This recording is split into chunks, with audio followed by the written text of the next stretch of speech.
झाले तयार सगळे?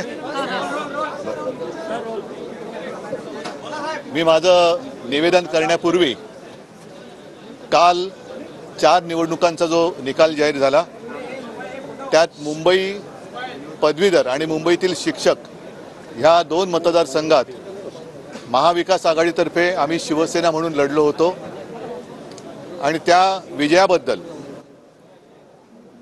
मी मुंबईतील तमाम पदवीधर आणि शिक्षकांना खास धन्यवाद देतोय की तुमच्या आशीर्वादाने आम्ही पुढे जात आहोत। असेच आशीर्वाद आमच्या पाठीशी असू द्या।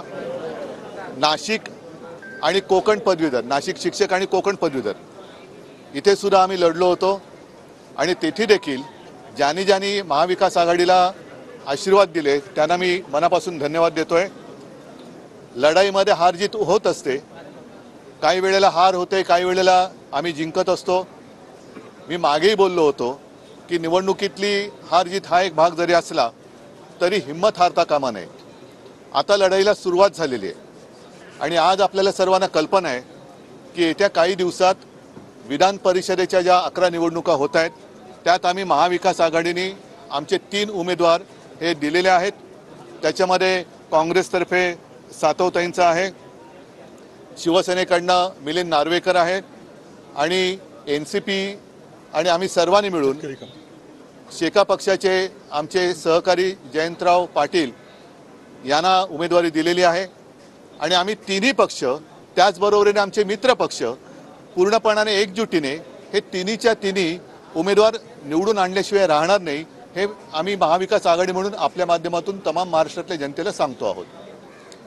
आता याच्या पुढे जाऊन जे काय एकूण देशात चालले, राज्यात चाललेलं आहे, आज आपल्याला कल्पना आहे की विधान परिषदेचे विरोधी पक्षनेते अंबादास दानवे यांना निलंबित करण्यात आलेले आहे। खरं पाहिलं तर एखादा प्रस्ताव आल्यानंतर माझ्या बाजूला दोन्ही ज्येष्ठ विधिमंडळातले माझे सहकारी आहेत। एखादा प्रस्ताव आल्यानंतर त्याच्यावरती चर्चा करणं हे गरजेचं असतं।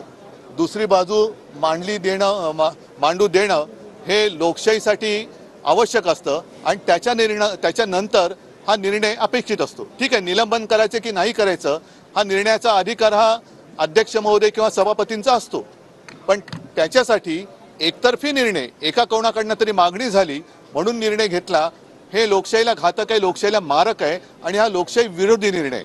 खरं म्हणजे अंबादासनं सुद्धा बाजू मांडू देण्याची एक वेळ द्यायला पाहिजे होती, ती दिली गेली नाही।